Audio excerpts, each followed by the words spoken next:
जैसा कि आपको पता है कि हमारे शरीर में जो मसल है यानी मांसपेशियां वो 3 प्रकार की हैं। पहला है स्केलेटल मसल, ये शरीर में सबसे ज्यादा होती हैं। दूसरा है कार्डियक मसल और तीसरा है स्मूथ मसल। ये तीनों ही मसल हमारे शरीर में अलग अलग तरीके से निर्मित होती हैं और इनके निर्माण की जो शुरुआत है वो हमारे एम्ब्रियोनिक स्टेज से ही शुरू हो जाती है। सबसे पहले हमें यही जानना चाहिए कि हमारा स्केलेटल मसल वो कैसे निर्मित होता है हमारे शरीर में। देखिए, एम्ब्रियोनिक स्टेज में मीजनकाइमल सेल एक स्टेम सेल जो मीजोडर्मल जर्म लेयर से ही डेवलप होती है। सबसे पहले यही हमारे मसल की जो सबसे पहली प्रीमोर्डियल सेल होती है मायोब्लास्ट, उसमें डेवलप हो जाती है, जिसमें ये थोड़े लंबे आकार की हो जाती है। जिसके बाद ये माइटोसिस प्रोसेस के बाद ये पोस्ट माइटोटिक मायोब्लास्ट में बदल जाता है और यही सेल आपस में जुड़कर एक इलोंगेटेड शेप में, जिसमें मल्टी सेल न्यूक्लियस होता है, एक सिलेंड्रिकल शेप की फाइबर बना लेते हैं जिसे मायोट्यूब कहते हैं। इस मायोट्यूब के अंदर मायोट्यूब क्या करता है, मसल फाइबर के जो 3 प्रमुख प्रोटीन है एक्टिन, मायोसिन और टिटिन, इन्हें सिंथेसिस करना शुरू कर देता है। बाद में यही सिंथेसाइज हुए प्रोटीन आपस में एग्रीगेट होकर हमारे स्केलेटल मसल के सबसे इंपॉर्टेंट मायोफिब्रिल का निर्माण कर लेते हैं,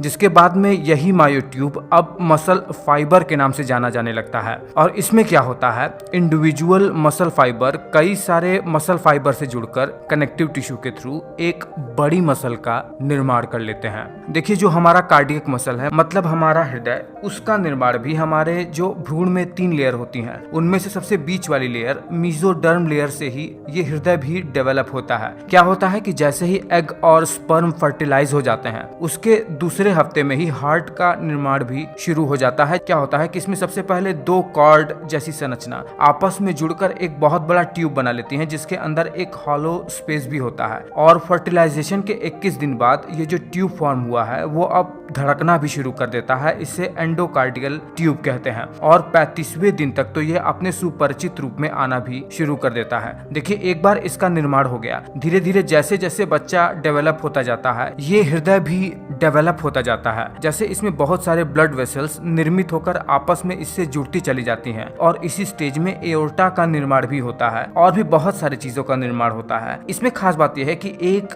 बच्चे का हृदय जन्म से पहले 5.5 करोड़ बार धड़कता है। वही जो तीसरी मसल है स्मूथ मसल, इसका निर्माण भी मीजोडर्मल लेयर से ही होता है। पर चूंकि ये हॉलो ऑर्गन में पाया जाता है, इसलिए जो ऑर्गन जैसे इंटेस्टाइन हो या स्टमक हो, जो कि हॉलो ऑर्गन की तरह होते हैं, उनके अंदर ये स्मूथ मसल पाया जाता है। और ये सब अपने एम्ब्रियोनिक डेवलपमेंट में ही धीरे धीरे डेवलप होते रहते हैं। मैं उम्मीद करता हूँ कि बहुत ही ज्यादा छोटे से वीडियो में बहुत सारी जानकारी दे पाने में सक्षम हो पाया हूँ। अगर ऐसा है तो आप वीडियो को लाइक जरूर करना।